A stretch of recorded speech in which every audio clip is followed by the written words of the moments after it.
Hello, everyone. My name is Samantha Garcia, and I'm a New Mexico Fellow with the Institute for Policy Studies. And today I want to start off by just saying how grateful I am for the opportunity to be here and to share my story with you all. And I want to thank the Labor Network for Sustainability and all the other partners who have made Transit Equity Day a possibility and who continue to inspire and who continue to push forward for to combat climate change and promote public transit as a civil right. And so I will start off by sharing my experience as a transit rider. So a few years ago, when I was working towards completing my bachelor's degree, I had a scholarship.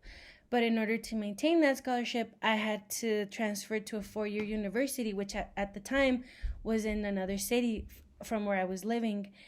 And as a first-gen student, this meant so much to me. And had it not been for the rail runner, for the buses, the transit system of Albuquerque, New Mexico, I wouldn't have been able to attain my bachelor's degree.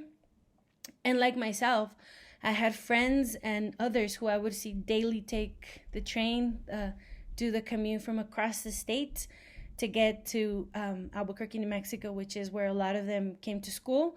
And a lot of them also came here to work as well. So it has made a difference for myself, for my community, for my family, and also for, and I say tens, hundreds, thousands, but truly millions who have for so long relied on the transit system to accomplish what they have set themselves to accomplish. And so I am just very grateful for, again, for the platform to be here and to share why it's important to continue to push forward and to also be part of this conversation and a national conversation on how do we do it smarter and how do we do it by honoring our planet? Because as we know, transportation is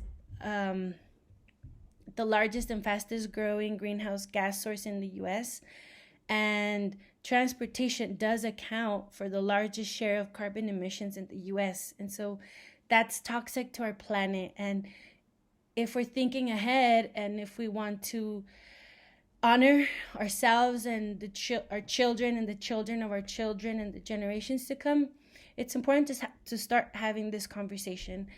And also, I want to channel in Rosa Parks' courage and her energy when she said, "People always say that I didn't give up my seat because I was tired, but that isn't true. I was not tired physically. No, the only tired I was tired of giving in." And so as a civil right, it's also, I feel honored because had it not been for her courage, a woman of color like myself wouldn't have had the opportunity to ride the transit system with human dignity. And it's thanks to all of our leaders and all of our social justice warriors and a lot of people who are willing to have those hard conversations and to be honest and to be unapologetic about the truth. As one of our great directors, Basav Sen, has shared with us from the Institute for Policy Studies, building a new highway is similarly the equivalent to building a new coal-fired power plant. And it's very bad. That's very dangerous for the future of our planet. And as someone who has that courage and wants to invite others to be part of this conversation, I just want to thank everybody for being here and for hearing my story. And I'm excited for the future. I'm excited for everything that's going to bloom from these conversations. And I want to thank everybody and thank you so much.